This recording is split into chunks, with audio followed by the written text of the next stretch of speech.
Olá, nosso programa Encontro Empresarial com o professor Luigi hoje está trazendo uma pessoa muito simpática, uma senhora com um conhecimento fantástico que vai dialogar com a gente e vai trazer um pouquinho dessa experiência que ela adquiriu durante todos esses anos. Eu quero também, no início do meu programa, fazer um elogio ao jornalista Júlio Chiavenato. Júlio, você fez, a questão de alguns dias, uma reportagem no jornal A Cidade, que é um dos melhores jornais da nossa cidade, em relação ao quanto de impostos e de juros o empresário e o cidadão paga. Eu quero dizer, mas foi muito bem colocado, de um professor, meus parabéns. Continue assim. Bem, eu sempre começo o nosso programa contando uma historinha, ou uma fábula, como queiram dizer, sempre da área empresarial. Então hoje eu quero contar uma historinha mostrando que a solução dos nossos problemas, às vezes, está do lado. E a gente não percebe isso. Observem a historinha. Eu preciso do óculos, sinto muito, a experiência. Quando nós defrontamos com um problema, nós temos dois caminhos a seguir. Quais? Ou a gente resolve, ou a gente desiste de resolver o problema. Vocês conhecem a história do corvo que estava morrendo de sede? Este é um bom exemplo.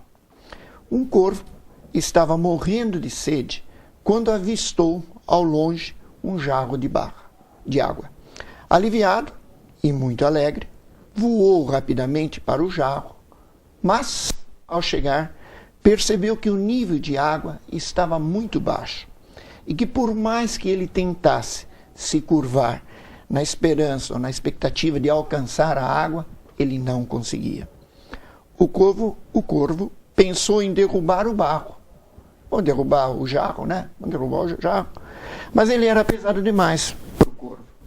Por fim, correndo os olhos à sua volta, viu algumas pedrinhas ali perto. O que ele fez? Resolveu então pegar uma a uma dessas pedrinhas com o bico, atirando-as dentro do jarro. O que aconteceu? Lentamente a água foi subindo até a borda, até que finalmente o corvo pôde matar a sede. Qual é a moral dessa história? Na maioria das vezes, as soluções dos nossos problemas empresariais estão muito perto de nós, estão ao nosso alcance. Cabe a nós saber encontrá-las, utilizá-las ao nosso favor. Por isso, eu tenho hoje aqui uma senhora chamada, senhora porque já é casada, né? Mas tem o rosto de senhorita, com respeito, por favor. Senhorita Daniela Melo Ferreira, que é uma coach, já é uma master coach, que orienta, que encaminha e faz um excelente diálogo com os empresários de perceberem como são os problemas e como a gente pode resolver. Daniela, seja bem-vinda, é uma honra ter você no programa. O programa é um programa empresarial, onde você está sentado, inúmeros empresários se sentaram, grandes empresários e pequenos empresários, empreendedores. E eu gostaria que você dissesse algumas palavras iniciais em relação ao trabalho que você faz e o que é, afinal de contas, um coach. Tá, primeiro eu quero te agradecer, né, pelo convite. Que é isso, fique à vontade. Bacana estar aqui, né? Muito obrigada. Espero que a gente consiga aí compartilhar algum conhecimento para as pessoas. Bom, a primeira coisa é entender o que é coaching, né? Claro. As pessoas costumam muito, professor, traduzir a palavra coach para treinamento. E o coach ele não é treinamento. O coach ele é uma metodologia onde a gente trabalha com ferramentas específicas, tá? Claro. Que faz o quê? Faz esse cliente que está passando por esse processo, né? Porque o coach é um processo, na verdade. Ao invés de você falar assim, coach, treinamento, coach é um processo. Nós falamos processo de coach, onde essa pessoa ela vai sair do estado onde ela está, o estado inicial, e vai caminhar em direção ao estado desejado. Sempre o coach ele trabalha metas, estabelecimento de metas, seja ela qual for. Tá? Então o coach ele promove o quê? Ele promove o raciocínio através de perguntas, né, que eu como profissional, qualquer outro coach vai fazer para esse cliente, através de ferramentas, vai fazer ele pensar. Porque todo mundo sabe o que é melhor para si mesmo. O que muitas vezes a gente não sabe é como fazer. A gente tem aquela lista de metas, lista de desejos, aqueles sonhos que ficam os sonhos, né? Aqueles sonhos que estão longe. Quando você começa a fazer um processo de coaching, você começa a estabelecer o que eu quero exatamente. Né? Em quanto tempo eu quero chegar? Começa a mensurar as coisas, começa a colocar as coisas de uma forma mais objetiva. Como eu chego até lá? Como eu chego? Estabelecer um plano de ação, né? Estabelecer um plano de ação. Então o coach, ele promove isso. Eu costumo explicar, né, para as pessoas poderem entender que eu sou como se fosse uma luzinha com uma lanterna ali na frente. E eu vou dizendo, olha, a gente tem esses caminhos aqui, por esse caminho, isso. O que você quer? Qual a opção de escolha? Né, você leu essa historinha, é exatamente isso que acontece. As pessoas, elas começam a ver opções de escolha, elas criam oportunidades para elas, novas oportunidades para caminhar. Começa a olhar e falar, poxa, olha quanto caminho que eu tenho aqui para trilhar. Né? Que eu posso seguir para atingir a minha meta. O meu objetivo. Exatamente. Na realidade, o coaching, eu tenho alguma experiência. Aliás, eu já vi muita gente que foi em São Paulo, fez um curso lá de tantos meses, e sai de lá, já é coaching, já disse que sabe tudo e tudo mais. E não é bem assim, não é? Não é bem assim. O coaching, ele virou uma palavrinha de moda, uma coqueluche, mas não é nada disso, né? O coach, ele é um trabalho de muita responsabilidade, porque você lida com o ser humano. Independente se você trabalha no meta, não tem como você separar, por exemplo, quando eu vou fazer um coach executivo que é dentro da empresa, né, que a meta é estabelecida não pelo cliente, mas sim pelo cliente empresa. Tá. Eu quero desenvolver esse líder, esse gestor nesse processo aqui, nessa meta. Não tem como você separar o pessoal do profissional muitas vezes. Ele é uma pessoa. Então você vai trabalhar com isso. Então a pessoa, ela precisa o quê? Ela precisa estudar muito. Muitas vezes as pessoas assistem uma palestra, leem um livro, um artigo e falam, vou fazer coach. Não é assim, você tem que se certificar, né, você tem que aprender. A primeira coisa para você ser coach, você precisa entender qual que é o fundamento, passar pelo processo. Você precisa passar. É uma imersão, na verdade.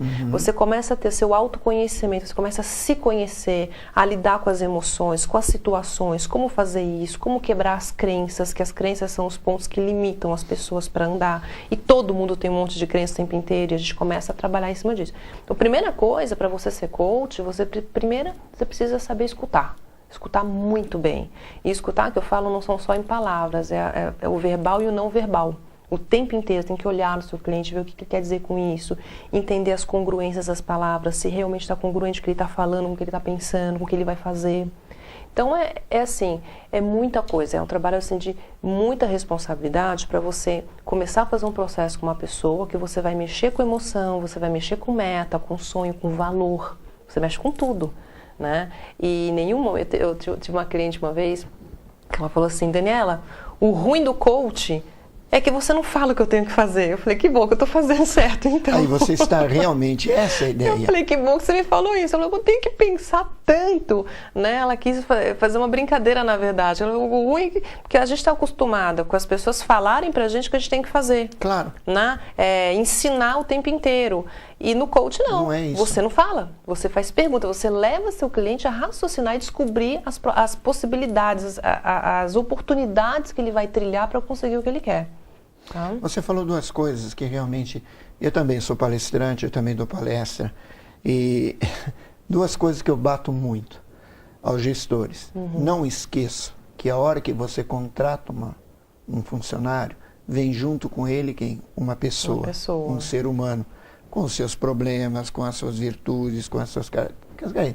E uma boa pessoa tem que saber administrar isso. E outra coisa que você também falou, que é uma das coisas que eu bato muito nas minhas palestras, as chamadas crenças. A gente acredita. Eu dou um exemplo, numa das palestras que eu faço, eu brinco com o pessoal, falei, olha, gente, antes da palestra, eu cheguei aqui na empresa, e escondi embaixo da cadeira de cada um de vocês um óculos amarelo. Vocês poderiam, por favor, pegar o óculos amarelo? Aí todo mundo vai lá, crente que tem o óculos amarelo. Falei, tá vendo? Já começou uma coisa, vocês estão acreditando que tem um óculos e não tem. Segundo, põe o óculos, vamos imaginar, a gente então põe o óculos amarelo. A gente vê o mundo de que cor? Amarelo. Mas o mundo é amarelo? Não, não é. Se eu trocasse o óculos, veja, eu pusesse um óculos azul, eu viria o mundo o quê?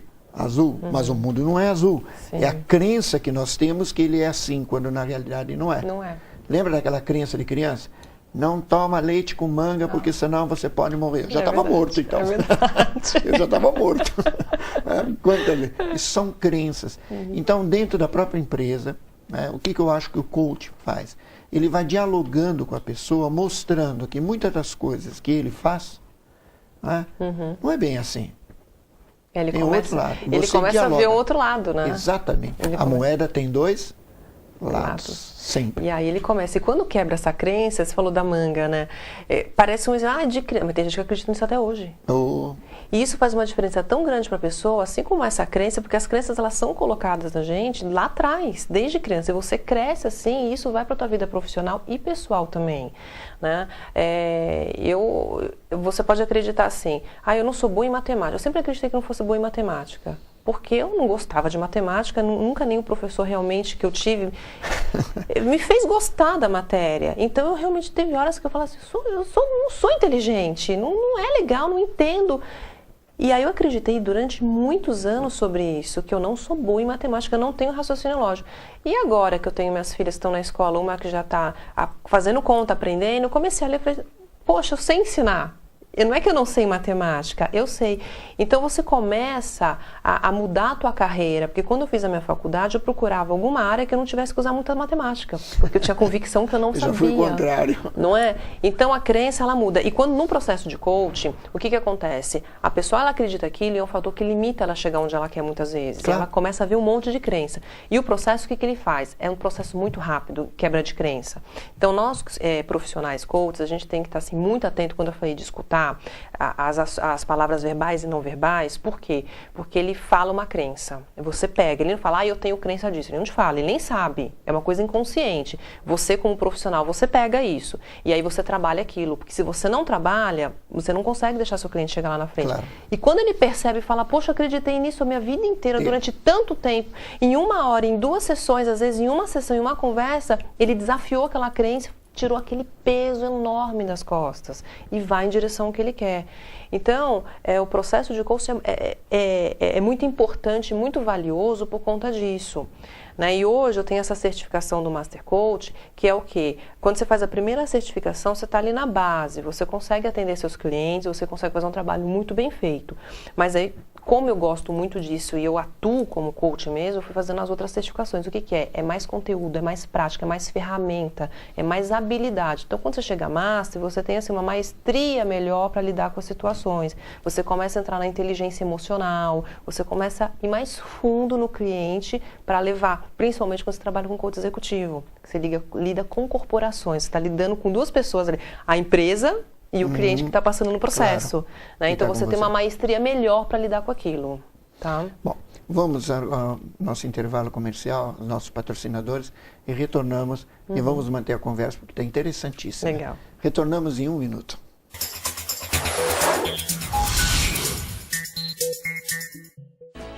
A Universidade Metodista de São Paulo oferece cursos superiores à distância, autorizados pelo MEC e reconhecidos pelo mercado de trabalho.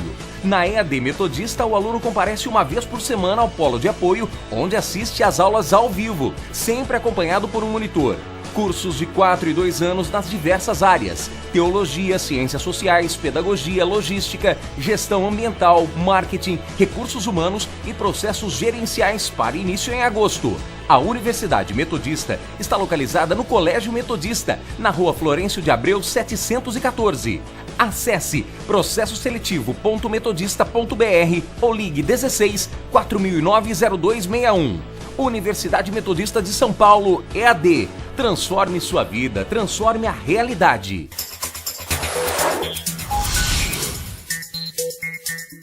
Bom, retornamos com o segundo bloco do Encontro Empresarial com o professor Luigi, com a senhora Daniela, mas você é tão novinha já, senhorita.